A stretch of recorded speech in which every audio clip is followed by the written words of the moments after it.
بسم اللہ الرحمن الرحیم۔ السلام علیکم زینب ٹی وی کے ناظرین، آج کے درس حدیث میں خوش آمدید۔ ناظرین کرام، آج کے درس حدیث کا موضوع ہے عدل و انصاف کیسے ہو۔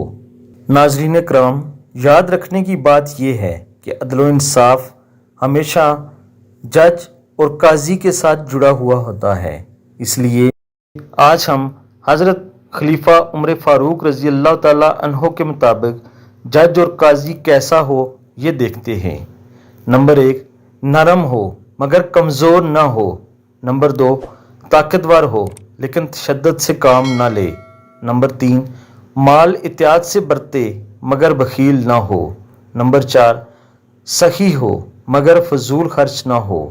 غور کیجئے تو قاضی کے لیے ہی نہیں، یہ ہر اچھے انسان کے لیے لازمی صفات ہیں، اور ہر اچھا انسان کہیں نہ کہیں کسی نہ کسی مقام پر جج بھی ہوتا ہے اور قاضی بھی ہوتا ہے۔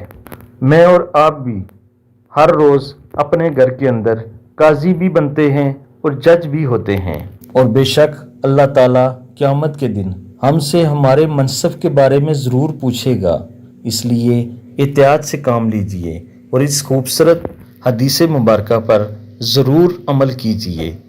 اللہ تعالیٰ ہم سب کا حامی و ناصر ہو۔ آمین ثم آمین۔